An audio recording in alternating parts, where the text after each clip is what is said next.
Great list, a good 10 games. Some of them Yes. are, some of them I agree with. Some of them, a lot of nothing. I'm really strongly disagree with this time. I've just a few games I've never tried that I would like to try. Dave Luzapalooza, top 100 games of all time. Dave Luzapalooza, some are great, some just fine. Dave Luzapalooza, here telling you just how it is. It's Matthew Chu.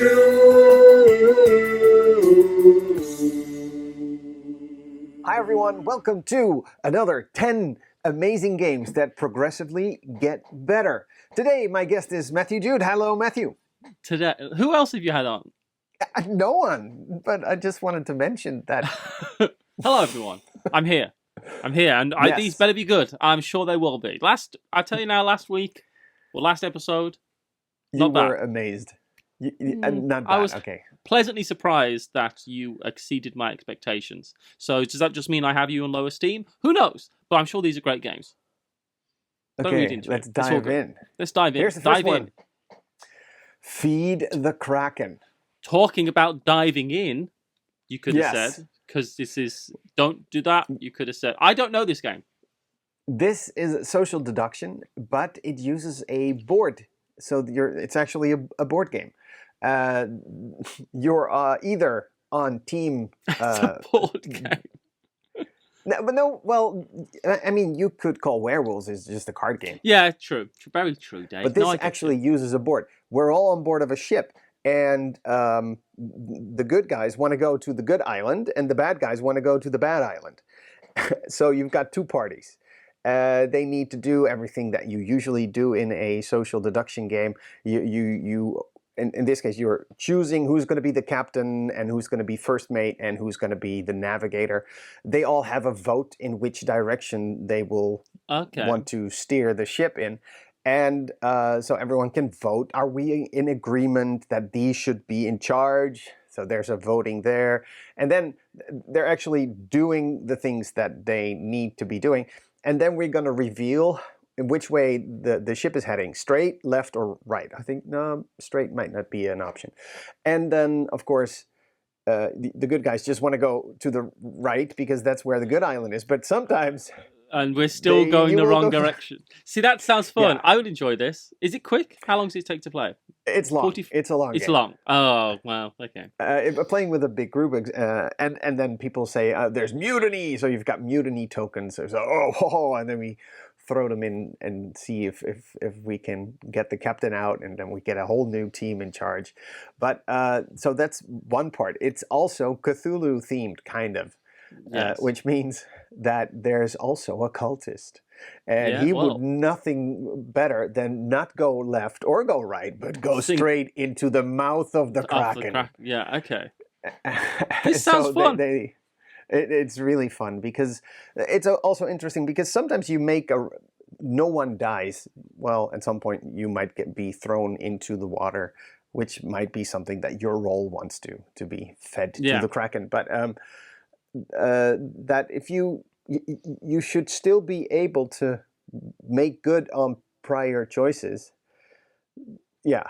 And someone who's voting with you now, you think, okay, you're a good guy as well.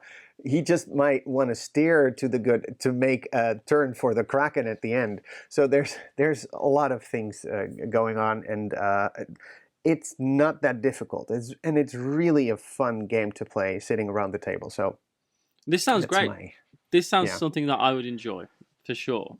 Interesting. Yeah, I would love to play this with everyone. This would be a good one. Let's do it.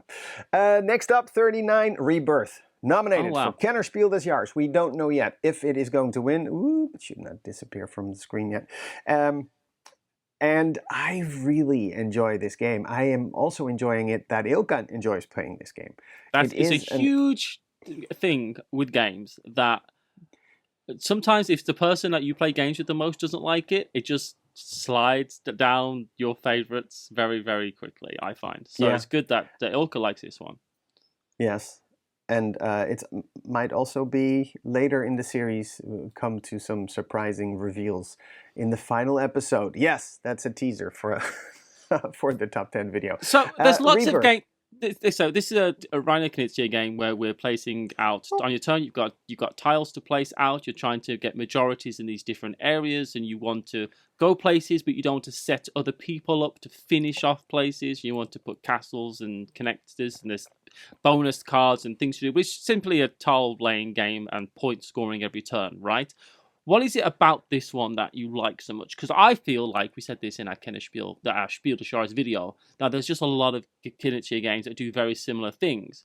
But that doesn't mean that this isn't a great game.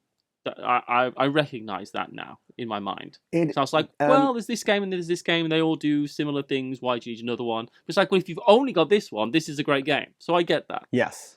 So one of the reasons is that it is a very... toned down to just being this mechanic. You're not placing tiles. I think you're placing tokens just to claim that area. And that's right. The cards are dictating where you are allowed to place tokens. And you want to surround the castles and be the or even build. The components are really lovely, and because it's so thinned down to, it's not, if I get the majority here, I will get special things that will give me a bonus later on. No, if you beat that, you win it, you own it, and then you get your points from it. So there's no sneaky way into things. I think that's, I mean, maybe I should talk to Ilka about that, but I think that might be, Ilka thinks, oh, I'm in charge here, so I can do this special thing. And if she doesn't look out, someone else might just steal that special thing away, giving them a special bonus that she thought she was going to get later in the game. So being just this, you can see what's going on, and it makes it very clear. You said in our Spiel des Jahres video that you like other games better that have this mechanic in them. Yeah, perhaps that's right. Yeah. I think it's good that this does not have other mechanics in it, but it's just that. I want to play this. I've not played this because for me, I love Babylonia. But there's a bit more going on there, and it is a bit. It's a mean, rude game, right? But I'm sure. But yeah, I want to play this. Everyone says it's great, and it's Knizia is my favorite designer, so I do want to play this one. I was just like, do I need another one? But maybe I do. Maybe I do need another one, Dave. That could be. And I think the art is nice. It's like nice and colorful. The board is beautiful. You've got these beautiful, nice castles that you can actually put on the table. That really helps. So, do you play on the Scotland board or the Ireland board? There's two sides of the board. So depending on, I think in a two-player game, I think we play on the Scotland side. Mm-hmm. Might be the distinction. But I've played both with different player counts, and this is just a great game. We almost played it yesterday. But we played a game that we're not allowed to talk about. Oh, yes. Okay. Until somewhere in July. I can imagine. All right. That was 39. Reiner Knizia. Interesting. Next up is Kutná Hora, the City of Silver. I think I taught this to you on my birthday party. Yes, you did. And this is one of those. So Kutná Hora is this big old Euro game. And I really did feel like, okay, everyone, another big old Euro game, great. I like Euro games, so another one. And then Nick and Mike played it and said it was great, and you'd played it and said it was great, and then Paula played it and she said, oh yeah, actually it's great. And I thought, okay, maybe I need to try this game. And I played it with you, and I thought it was great. I really, really liked it. I've only played that one time with you. I'd love to have played a few times, but I'm struggling to remember everything, but it's got like a dynamic market. Tell us about it a bit. So the dynamic market is so it's all about Kutná Hora is like this mountain region in Czechia, and in the beginning it's just a small town. But turns out, because there's so many riches in those mines, in those mountains, that more people are being drawn in. And as more people get in, prices go up because, hey, we have more people now, so we need those resources, and there are not that many resources. So there's this little mechanic that it has two different card decks. That one is about the population. So every time another building is being built, the population goes up, and that does something with the prices of the things.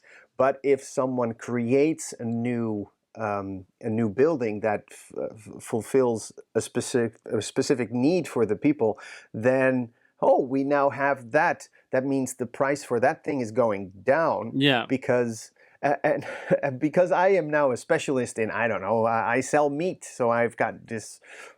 So now I want meat to be expensive because I'm in charge of the meat. But because I started a meat business, it's now went down in price. It maybe sounds complicated, but the way the game handles it's super simple the way it does it. Very easy. Yeah. It's really smart, and you've got a hand of cards which are going to denote your actions, and they're double-sided, which I like. So you can pick. So you've got quite a lot of options, but you haven't got unlimited options. I like games that do that, where you've got multiple options on a card, but it's not like you've got 1,000 different. You can't just do anything at any time. You're planning out your turn, aren't you? I just remember this being good. You have, I think, 7 cards in your hand. They're all double-sided, so and they have some of the same options on them. Yeah. So if you want to do the same thing twice, that means you're going to use the specific side of the card, which means you're missing out on the other side of those cards. So you need to prepare, because you need to deal with the actions that you want to do. Once you've played a card, you cannot get it back, so it takes some time for those cards to come back. So you need to plan ahead, and then you might use joker cards that are wild.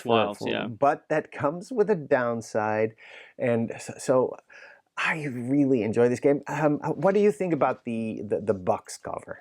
Box cover is awful because the artwork in the game is lovely. Like on the cards, and the actual game itself looks great. And I know what they're doing. It's got this like big silver piece. It's like ooh, but it's just. I think the front cover of the game is one of the reasons it didn't do quite as well as it probably deserved to do. Actually, I thought it was a cool coin. I saw the appeal immediately. Like, oh wow, it's a beautiful black box with a silver coin. It made sense thematically because it's the city of silver that, and so I did not think it hurt the game that much. But I guess no one else is talking about this game. So yeah, it kind of went under the radar. This is a bit of a under the radar kind of game. I think this if you like. It's not the heaviest game in the world. If you just like a good, solid Euro game that with really interesting gameplay, and it's different to a lot of. It's just different as well, which is what we want. It's different. It's not just the same, Because there's a lot of games I play, and you go, okay, yeah, I can tell this was designed by a specific group of Italian designers, and it's exactly the same as every other game they've done, which is going up these tracks for bonuses. And it's just like a different ways of doing the same thing. And there's some good ones, and they're all good, but they're all so similar. This is different, and I enjoyed that. So yeah, this is a cool game. This is a good one, and I'm happy to see it high on your list. Yes, number 38. I think the games are getting a little heavier. Yeah. I mean, we still have trick-taking games and smaller card games. How about Seven Wonders? Yes, good old Seven Wonders. That's a classic. It's a classic. It is that drafting game where everyone starts out with a specific wonder that can help them in a specific way.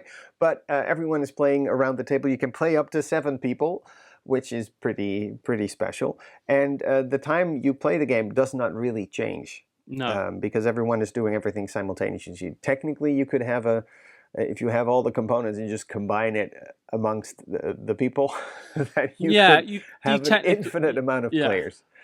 Don't do that, but yes, technically you could do that. In this game, you get 7 cards, and you choose one, and you give the others to your left neighbor. And then you reveal that card. Everyone does that simultaneously. In the beginning, you want to have resources, and later on, you want to have buildings that give you points. You are only dealing with your left and right neighbor when it comes to both trading and going to war. Yeah, so you going to can war. collect red cards, red buildings that give you shields, and that means that you can attack and defend to the left and to the right. If they ignore the battle totally, you can just have one army and just beat them every time. Yeah, you can get but points every round that way, yeah. But what always happens is that I built one army, and they see me build one army, so they're built two armies, and now I got to protect myself. And now we're But there's trying always a to- chance as well in this game that you just don't see a card that you might not get the card that you need. That might not come up. And True. I've only ever played this one time, and it's one of those games I'd love to have got the chance to have played more. Well, I played 2-player. The majority of my gameplay is 2-player, so I played this once. Yeah. I played this once at a convention, I think with you, and Probably, I remember because Mike was there. I remember Mike enjoyed was this. playing, so I think Mike had never played it before as well. I just remember that us three were playing. I don't remember anyone else being there. Maybe they were there, and I apologise to them profusely. But yeah, this is it's a classic. This is an old game, but so you like this more than its Duel? Is that true? Did we see the dual version I already? feel like, did we? Yes, I think we did. Yes. Yeah. I do like this better. There's a second edition now. I have everything for the first edition. Yeah. And I have a special box with components, so everyone has easy reach on all the components. There's going to be a deluxe edition soon. Oh, is there? And, interesting. Oh, and it's like, should I just get everything and just be done with it? Because I really think this game should still be played more. Seven I'd Wonders love to get is an awesome tournament game, and it does something what is for you the difference between strategy and tactics? Long-term planning and short-term reacting. Yes, this game is all about short-term reacting, because you can only build a card that you have that you're getting into your hand from your neighbors. If they took out all the precious, then you still need to make do with what you have in your hand right now. So you can't really make long-term goals. You technically you can. Yeah, you can you can say I want to go for this as a long-going strategy and hope that happens. But if you start the game with a strategy and you don't change your mind when the cards that you get are helping you, then you lose, right? You have to be flexible with a long-term strategy. So I'm going to try this game, but if by the 6th card you get, you haven't started doing that, then it's like, okay, maybe I've got these blue cards. Maybe I'll go for blue cards instead, So, yeah, because everyone has a specific wonder. They might have an idea. Oh, maybe I should go for, because in a bit normal base game, the wonder in the middle will tell you what's different about your wonder in comparison to the others. And if there's like a technology symbol on it, like a green symbol, so I think I want to go for that. Yeah, really give you exponentially an amount of points that beats everyone else. But then if those green cards don't come out, then you can't really... Yeah, or the player to your right sees that that's what your wonder does. They go, I'm going to take all these cards from you. So I'm going to steal them, throw them away, sell them, rip them. No, that's Legacy. That's not part of the game. Seven Wonders is such a good game. Seven Wonders, okay, just quickly. Seven Wonders, it has 7 Wonders, 7 Wonders Duel, 7 Wonders Duel for Middle-earth, 7 Wonders the card game, dice essentially. Game. It's 7 Wonders the dice game, 7 Wonders Architects. When is 7 Wonders Legacy coming out? Because they've done everything else. Yeah, it's true. I will be the first one to buy it. It sounds like 7 Wonders 7 Wonders Legacy has to happen at some point. I feel like that one is of the problems I I see for a legacy game like that, and that is the same as Charterstone, and so you could play Charterstone with I think 5 or even 6 people. It was a Stonemaier game. They like to have their numbers at least be 5. 5, yeah. Yeah, and I think Charterstone had 6 players. But you never play those legacy games that the group needs to be together every month or every week. Yeah, so it's difficult. You can't play with that many players. So if 7 Wonders would come out, but sometimes 7 Wonders components would not be used. But some type of Seven Wonders legacy game where you start off with your civilization and it's small and your wonder is a small little pyramid, a small temple, and then the next game it's a bigger pyramid, and then the next it's like in the last game your civilization's building Giza, and new cards are coming in every time, and old cards like, oh, we don't use donkeys anymore, we use horses now, and we don't. Yeah. We've got our army is better. We don't use bows and arrows. We've got crossbows. Yeah, exactly. Yeah. I could totally. I don't want to design it, but I'm saying I feel like it's. I think you already started designing. It's right designing for it. The game.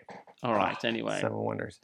It's really a great game. It says here on the picture, 2011. So that gives you an idea. 25 years old. No, 15 years old. Did it win the Spiel des Jahres then? They won the Spiel des Jahres. Yes, it says Kennerspiel. Yeah. That's the black thing is the Kennerspiel. Good on him. Such a good game. I want to play it. Seven Wonders with the expansions, with all the expansions. Yeah. Next up, Robo Rally. Oh, you love Robo Rally, don't you? Obviously, because it's your 36th of all time. Yes, it is. It is a programming game. I mean, it's robots. Thematically, it makes totally sense. You have a board, a programming board, and you have a hand of cards that will say, hey, there's this big board in the middle of the table. Your robot is on a point, and it needs to get to certain checkpoints. It's a race. The robots need to make those checkpoints and then go to the finish line. But the board is like this old machine, like a what do we call this? Englishing is conveyor belt. Conveyor belts, because we're in this factory. That's not the word factory. I could not think of the word factory. And there are conveyor belts, there are lasers, there are pits, and everything is dangerous for your robot. So it's like Robot Wars in there for some reason. It shouldn't be, but it is a bit like Robot Wars in there.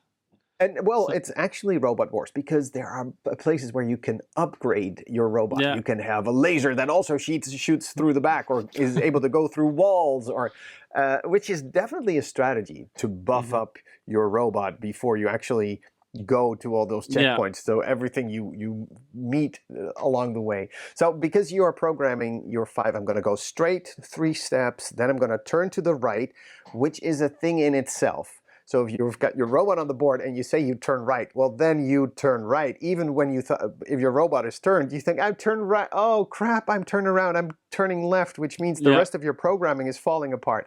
Or I can see that Matthew is ahead of me, and I played a specific card that pushes him 1 space away, and which means all his programming is gone. And that is so much fun.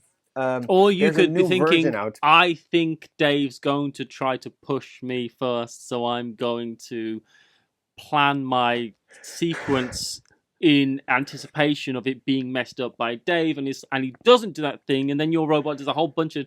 I've never played this, but I'm familiar with it. This is a game I'd love to play. I've never had a chance to play it. This is a really... It is so good. So there's this new beautiful version out. I have not tried that one. I think it's streamlined some of the things. I'm not sure. There's maybe something with dice as well. I've seen a dice version of this. I don't know. No, I don't know. I really like this version. This is already the second version, I think. The Avalon Hill one. That's the one I had. I had special boards that I had to buy a laminator that was big enough to print these bigger boards, because everything needs to be on scale for the robots to actually fit those spaces. Oh, it's such a great game. Number 36, Robo Rally. Next up is Lost Cities. Small card game. Well, actually, the cards are quite big for it. They are rather big, actually. I played this with Ilka recently. You taught me this game in the Birmingham library, I think. Was it the library? Yeah, I remember. Cafe. That was the first time I played it, which is pretty late for when it came out. It is a game where you have a hand of cards, 10 to be exact, and it does one thing very, very well. It's a Reiner Knizia game as well. What I really love about this game is that you first play a card and then you redraw back to 10 cards. You don't draw, then play. You play, then draw. And that one decision changes this game It immensely. changes the game in a beautiful way. There are these 5 or 6 expeditions that you can go on, but when you start an expedition, that will cost you points. So you better make sure that the expedition is going to be worth it at the end of the game. If you start an expedition and actually are not able to finish it, or then yes, you've lost points, and it's a 2-player game. That makes this so awesome. You can only play cards that go from low numbers to high numbers. So once you start putting down a card, then you can only go up, up, up. And to make it extra interesting, you have special cards that multiply your result at the end. You can double down or triple down or even quadruple down on the expedition that you're going on. So say that you go to an expedition. You say, I'm going to go in. I've got the 2 and the 5 of blue at the start. I'm going to go in on blue. You place the 2 down. You're already minus 18 points then at that point straight away. If you put the 2 of blue down, you're minus 18 points because it's minus 20 points when you go on an expedition, I think. But if you put a handshake card down first, a blue handshake card, you are telling your opponent, I'm not only going to go for blue, I think I can do really well. I'm going to double my points in blue. And the thing is that all the cards are going to come out pretty much.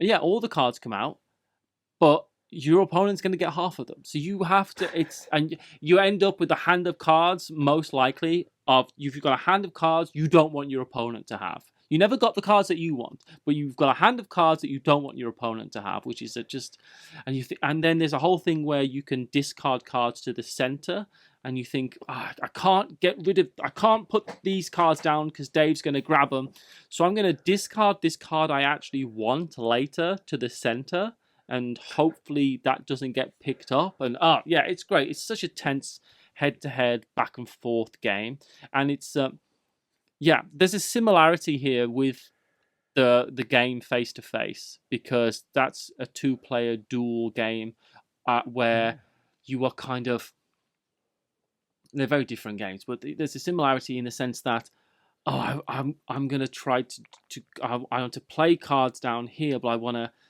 keep some cards back, and I want to, if I give this to my opponent, then that's not going to hurt me that much. It's got a similarity, I feel, in tenseness. I feel in what the similarity for me is the moment where you think, you know what, I'll just go for it. I'll just go. I'll just start. I'm not waiting for another handshake, or I'm waiting. I'll just start playing my red cards now. At some point, you can see roughly how many cards are left in the deck, and you think, okay, I've got 7 cards I need to play now. So I don't know how many turns am I going to get to do this. So it's great.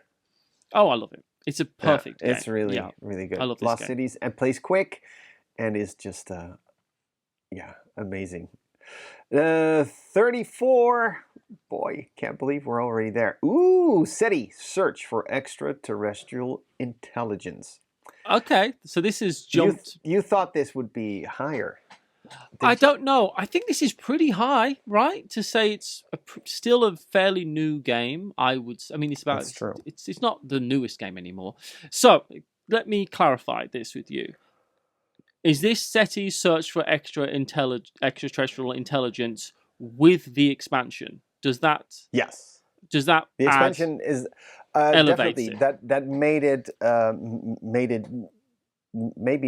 into the top 100 because of the expansion. So there's, I think, if you've watched all the videos, I said something about having an expansion that kickstarts the game for you is sometimes something you very much need. That is happened for this game. Last year we had the kickstart for this game come out. I can't remember what it's called, but it takes called Space Agencies. Yeah, and essentially it gets rid of the whole first round of the game, and the first part of the game, and it jumpstarts everything, and it's so cool because this is a big Euro where you're searching for extraterrestrial life. There's aliens to discover, which are going to have special powers to use and points to get, and there's lots and lots going on in this game. But it's so open-ended that you just kind of don't know what to do at the start. But if you have this expansion, not only does it shorten the length of the game, it kind of gives you all a little bit of direction. You go, okay, well, I've already got this and this going, so I'm going to go for this. So I think it gives direction, shortens the game, gets to the fun faster. I think it's a great expansion. It's like an essential expansion, in my opinion. It's great.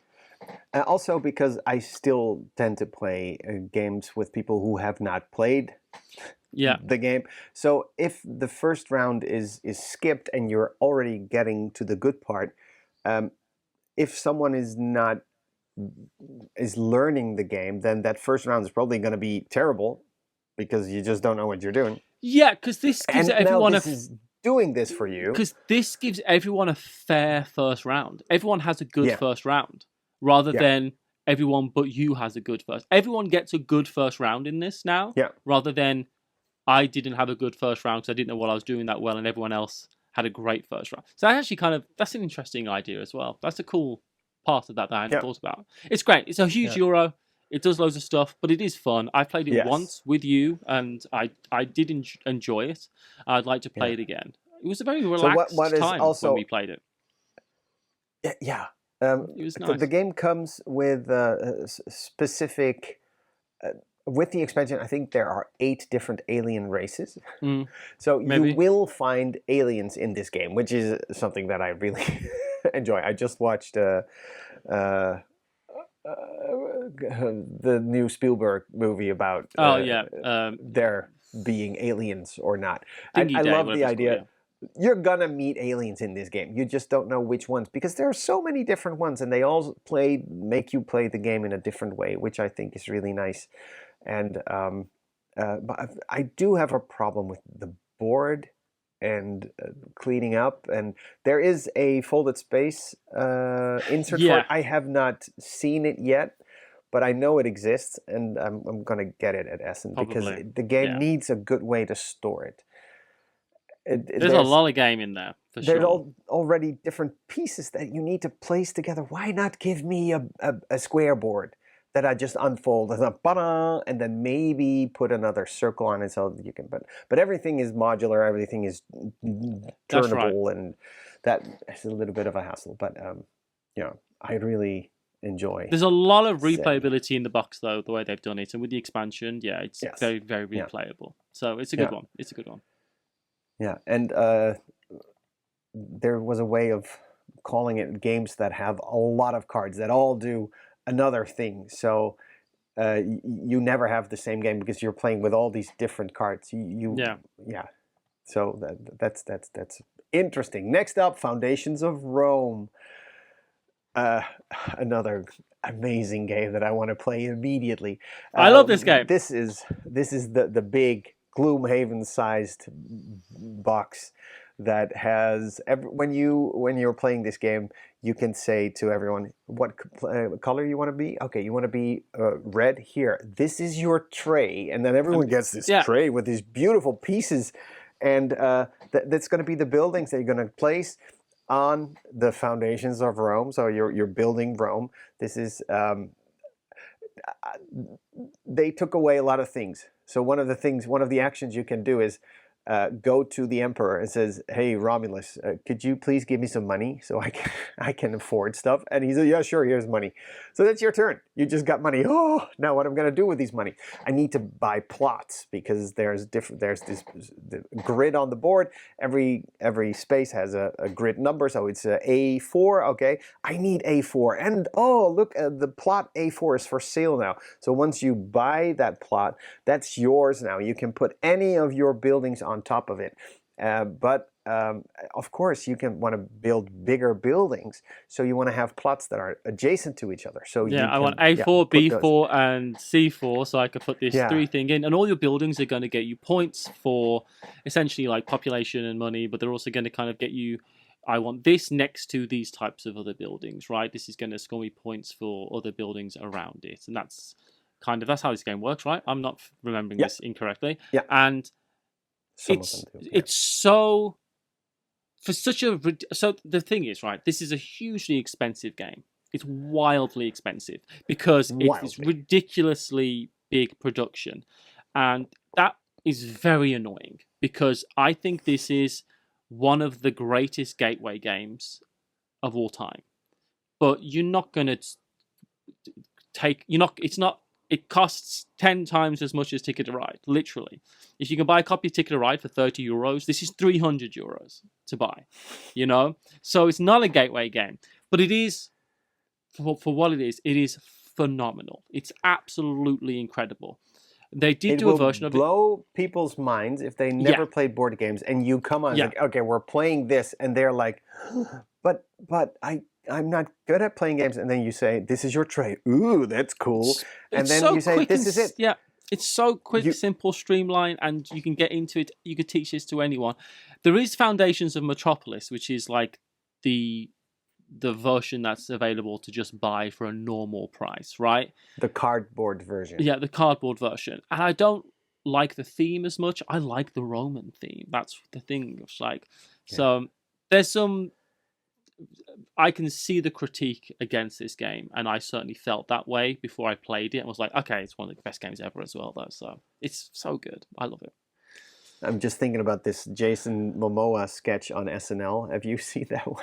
You see this lovely family. They're sitting on the bed, and then you see this husband, Jason Momoa, buff and then it's like, oh, honey, what are you thinking about? And he's just thinking about Rome, ancient Rome. Yeah. Oh.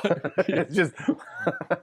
There's that meme, right, there where guys think about ancient Rome like every day. I'm one of those guys. I think about ancient Rome, ancient Greece. I think about that every day. There's not a day that goes by I don't think about ancient Rome. I tell you.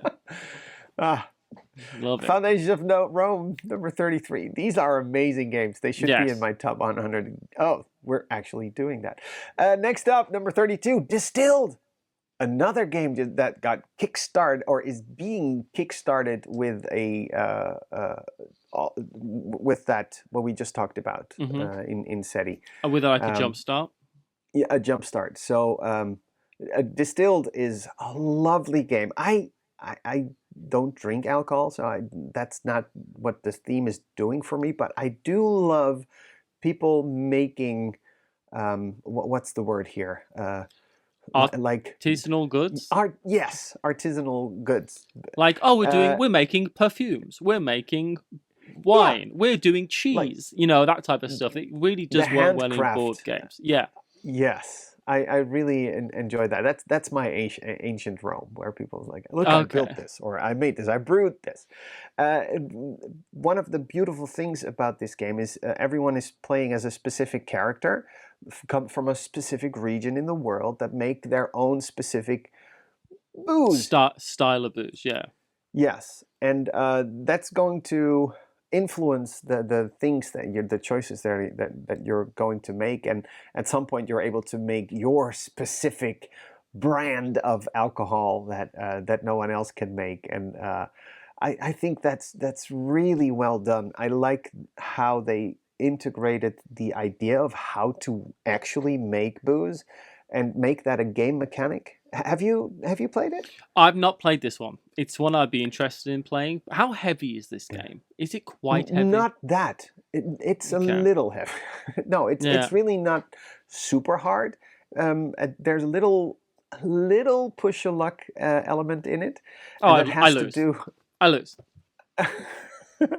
So because when you create alcohol, you put this in like this huge distillery vat.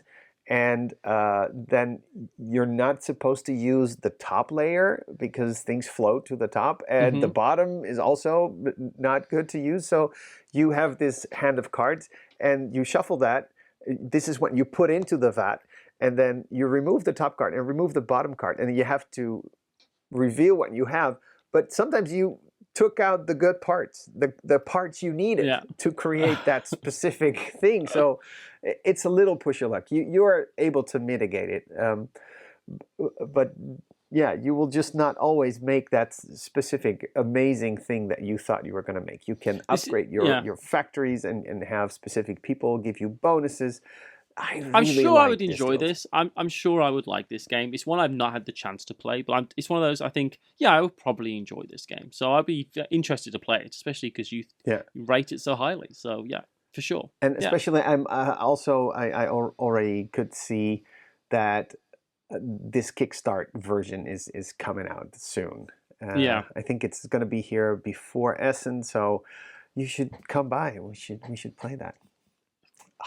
There's so Good many games on. games. There's so many games on that specific list that I should come round and play. Next up is the last one of this video, the Isle of Cats Explore and Draw. Explore and draw. Yes, Explore and Draw. This is, I feel, we created this game. Of course, we did not create this game, but Isle of Cats is a game where you are rescuing cats from islands that are on the verge of being turned into handbags, and of course, you don't want that. And we have a visitor into the room, so we can continue this talk in a second. Oh, it's all good. Okay. You want to say hi to Matthew? Sure. Who can't hear me? He can hear you. I can hear you. You cannot hear him. Oh, yeah, that's true. Hi! How you doing? Well, Hot? It is. Yeah. Yeah. That's it. It's hot. Yeah. It's The whole just mime. hot. Yeah. I need to wake up the child. The boy. Did you not find it? Did you not find what? The ventilator. Oh, it's in his room. It has to be. We'll wait a second until they're gone, or at least.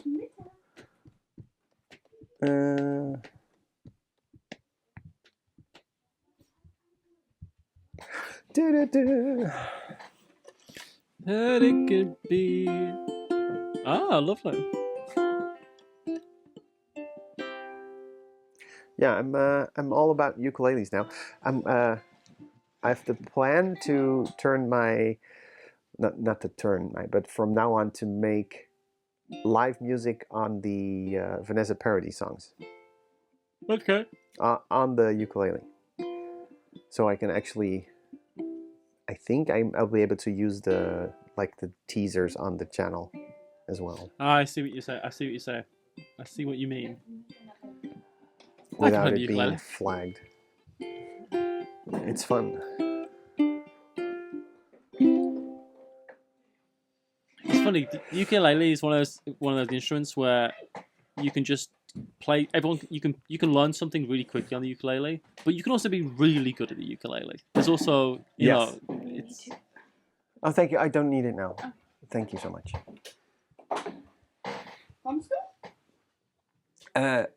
Yeah, I'm trying to get really good at. I playing want to ukulele. learn the banjo. Yeah, the banjo is really That would be a cool. Matthew instrument. That would be Yes. great. I'd love to learn the banjo. I'm Yeah. like, I could probably do it. Yeah, ding ding ding ding ding ding ding ding ding ding Okay, ding ding. we can continue. So, the Isle of Cats is a game where you're going to an island to rescue the cats because there's this evil pirate or whatever he is. He's gonna turn them into handbags, and we're gonna prevent that. So you're trying to rescue them. I was so enamored with this game when it came out, still am. And I wanted to play this with people on stream. So when we started our Twitch channel back during COVID, we started showing off this game, and we found a way to play this game to make it streamable for everyone Yeah. at home. To instead of placing the tiles, because you don't have those, you just draw them in. So I created this version, and then then this version came out, which was actually exactly that. Exactly that, yeah. So I really enjoyed that a lot. I have to also say, oh, maybe there's a little overlap. I'm just thinking, maybe I'm just lying saying that we kind of invented this game. I know we played it on stream a lot, but they actually came out with a version that did this. Yeah, So that's yeah. So And- maybe I just make it romanticizing that I'm now a board game I'm designer. interested to know eventually where the new game comes in. The Isle of Penguins comes in for you. Oh yeah, that's going to be interesting. So the Isle of Penguins is not a roll and write like this is. The Explore and Draw is that you draw things on your board, and everyone can do this at the same time, which is really lovely because you can play it with as many people as you want. But there's a new version. We'll talk about the new version in at a later time. I'm sure that makes sense. Yes. All right. Okay, it's a great game, great list, a good 10 games. Some of them I agree with. Some of them, nothing I'm really strongly disagree with this time. I've just a few games I've never tried that I would like to try. So I'm surprised with the. I always think that you have a lot of knowledge about games, but you would not have played all the games. Of course, that kind of makes sense. I know about a lot more games than I have ever had chance to play. So that's the thing. So that always makes me think that you are like this huge encyclopedia that actually have played all the games. What is that specific rule in that game that you've never played? Yeah, you no idea, but I know who designed it, and I know when it came out. Good list. You should. Yeah, thank you so much, everyone. Thank you so much for joining me. I hope this list brings you joy, and if it brings you as much joy as it should, then you might be able to find these games for yourself and try them out. And if you've never heard of a specific game, hey, I just recommended it. Unless you totally do not agree with my opinion, then you know which games to avoid, which I guess is also worth. That's very true. Sometimes a top 10 list from someone is, I think, these are all games I probably shouldn't bother playing because love them, but we do not agree on games at all. So that's funny. All right, excellent. Well, I'm looking forward to seeing some games that are even better than this in the next video. Yeah, we're going to see. Thank you, Matthew, for joining me. Join us in a couple of days when the next top 10 or the next 10 is going to come out. My name is Dave Luza. This is Matthew Jude. Bye, everyone. Bye. Dave Luzapalooza, top 100 games of all time. Dave Luzapalooza, some are great, some just fine. Dave Luzapalooza, here telling you just how it is. It's Matthew Jude.